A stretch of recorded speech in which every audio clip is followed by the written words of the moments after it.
Hi, welcome. On this video, I'm going to be out on the street with Codden. Here's Codden here. She's doing really well. She's here on a 2-week board and train.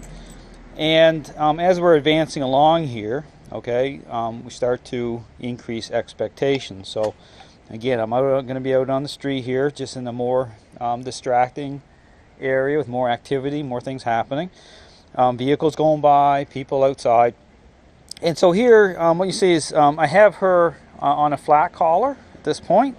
So I do use what I refer to as a pressure collar, or people call the choke chain, is on her as well. And that's for control, just be able to speak a little clearer language to the dog. Within this relational system, it's not a crank and yank approach, okay? So the concept here is that you're actually ahead of the curve of the mind of the dog. You're in tune to the state of mind of the dog as it separates, as the dog invests. Okay, so but again, to understand these concepts, you have to be in tune to this issue about what training is. Understanding how this lines up in and through the person, how change is defined, an issue about the motives of the dog. So again, everything sets up in and through the person. So here it's all lining up really well. And so as I'm doing the walk, you'll see me continuing to interrupt, okay, certain states, just as Codden's mind begins to separate. So I'm just kind of be nudging the leash a little bit. Going to be stopping her at certain points in the neighborhood, within the neighborhood as I'm walking down. And again, she's doing really, really well. And so again, this is day 6. Okay, we're right near day 6 here now.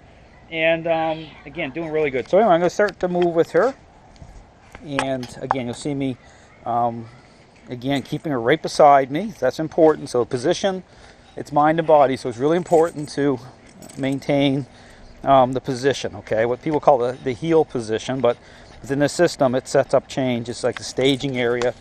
So the methods can come together, and I can assert influence. So right here, tapping a little bit. So what you're going for is a little bit of inward. You want inwardness, okay? You want to be working on the dog's head should be turning inward towards you. Tapping the leash a little bit, and then move forward. So you don't, when you stopping is good because it helps to totally halt the dog's state of mind, okay? So when you come to a stop, you want the dog to settle in a little bit before you continue forward, okay? That's important. So again, moving forward with her. Again, she has the muzzle on. There's kids outside here. You see her start wagging her tail. There's kids outside here and stuff, so you'll see the angle here. So here, there's this right, you see distraction here. I'm tapping, so I'm tapping her out of that. I don't want her investing at all, okay, at this point. You want to see that, want to be consistent. I'm moving her forward again. So the kids are running up and down the sidewalk. This is a great opportunity, distraction exercise. So basically what I'm communicating with her is, no, I own those kids relationally, and you might get to meet them. Okay, so I don't remove the hope of meeting them, so because she understands how this is coming together. What I'm saying is you might get to meet them, but it's going to be through me as a follower, okay? So again, I'm one-handing this, makes it a little more difficult. The level she's at, I have to change back and forth from the camera to my other hand, but again, I've already had her out doing this a couple times. Again, moving forward, and I'm going to stop. I'm going to put her into the sit now. See, now see right there? She defaulted into the sit, okay? So the same thing, I'm tapping on tap. She stood up. I'll put her back into the sit again. So that's what will start to happen. As you start to move the dog into the sit position, bring them into it, then they'll start to default in after a little bit. Just automatically as you slow down, they'll start to go right into the sit position on their own. So again, moving her forward. Now here too is assess it. So I'm looking here, if I see a lot of pull down, a lot of resistance on the leash with the flat collar, that's the time I will move back over to the pressure collar, okay? So I'm assessing that right now a little bit as I'm doing this. She is moving down, so this is a good example because I am going to move her over to it. Now when I move, set the camera down here for a second. When I put her over to the pressure collar, again, I want to keep it high up on the neck.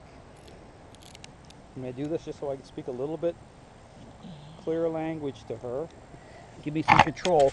especially where I'm one-handing this too. So I want a little bit more, again, because here what I'm doing is I don't want, some dogs what they'll do is they'll start to go down or try to drop down. They'll start to really, they'll start to move, drop down towards the ground.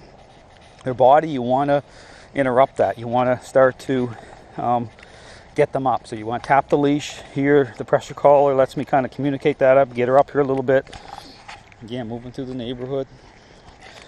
And then the idea is, once you get her or the dog floating along pretty good, where you've created some good relational change, then you can start to move over to the flat collar again, okay? But, I really encourage people to, especially if you're new to this system, is to really try your best to invest in using the flat collar as much as possible. But, however, use common sense, because if you're in certain areas, you need that control, especially if your dog is holding a lot of power, then the pressure collar, or what people call the choke chain, is a good intermediate tool before switching over to a flat collar, okay? So you can use it, but here, like me, I have both on the dog. So as you see there, I can make the switch as needed. It is helping a lot. So again, put her back in the sit. But here's the thing about using the pressure collar too, is relationally, okay, you want to stay ahead of the curve of the mind of the dog. So what you're doing is proactive, so you're not waiting. So this is the issue about separation too. You say right here, see I'm tapping a little bit, yeah, she's kind of moving her head to the side, okay? I want that inwardness, so don't wait until your dog's overly invested, okay? You have to nudge. It's like little, I call them like little hey yous, okay? So if you're doing it right, for example, this is kind of a good point, is that if you're truly ahead of the curve of the mind of the dog and you're asserting influence, these little moments at the right time, somebody watching me do this should barely be able to pick it out within me walking. Just my natural kind of up and down motion here a little bit. My hand's moving, but it shouldn't be jerking hard because I'm communicating ahead of time. So here, I'm going to turn, I'm going to go the other way. Now as I turn, this is another important thing too, is you want to turn into the dog. So for example, if my left side's my strong side and Codden's on my left side, if I'm making a turn, I want to turn to my left. Okay, turn in. So the concept there is, therefore I can use my leg and my knee to block her, to help to block her, to keep her back. So I'm turning into her and she can't advance out, and it also sets up more language through the method, okay? So, because I'll actually make a little contact with the dog, but when you do, it's not meant to ram into them or be unreasonable, okay? That's the word you want to keep keying up on, is about the reasonable level of influence, okay? That's a really big foundational term in this system, is defining the type of influence that you're using within the parameters of what's reasonable, okay? That's key. So, but again, you even have to frame that up. So when you're assessing the reactionary level of the dog's state of mind, don't just look at the unreasonable level of the response, okay? You have to ask yourself the question, even though you get a very unreasonable level of challenge from the dog, you have to ask yourself the question, well, the level of influence I assert, was it reasonable, okay? Yes or no?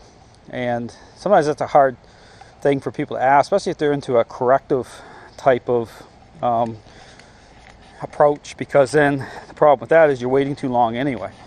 So chances are you're going to trigger a lot of challenge because you're not staying ahead of the dog's mind enough, okay? You have to really be speaking this language just as the dog begins to invest. Because again, there's a whole, there's like several levels of this to give people understanding. You have to start with defining what training is.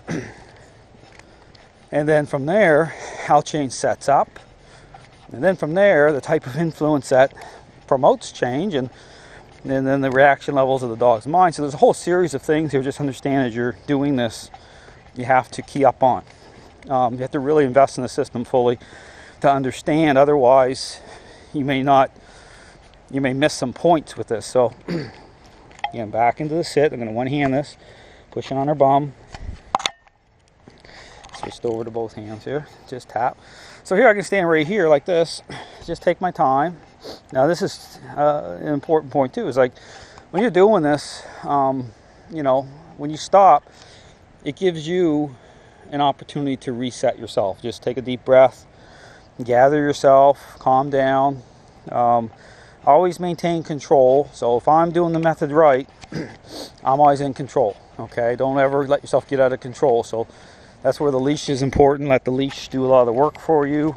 Always keep calm.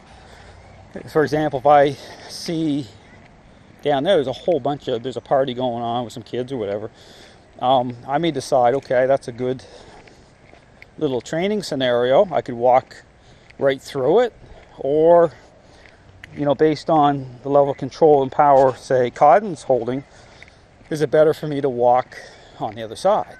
Okay, it's like I think it's a Halloween party going on. Well, the first choice for me would be, well, I'm going to walk on the other side. But coming back, okay, I'll get closer. Okay, that's how you build that bridge that way. And then therefore, because again, if you walk right through it, you know, she may really overly invest, and then she's going to launch into a higher level of challenge. You know, and the best approach therefore is to just kind of skim along the edge of it, and then coming back, you know, I can get a little closer. But again, you always have to be treating everything as its own little exercise. So she's doing really well. Again, just tapping the leash a little bit.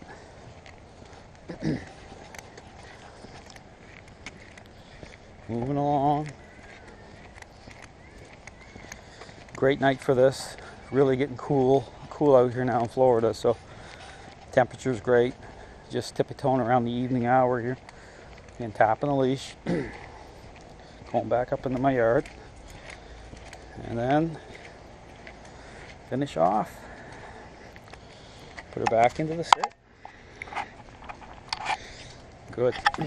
So that gave you a little bit of a bird's eye view, so to speak, of the walk with Codden.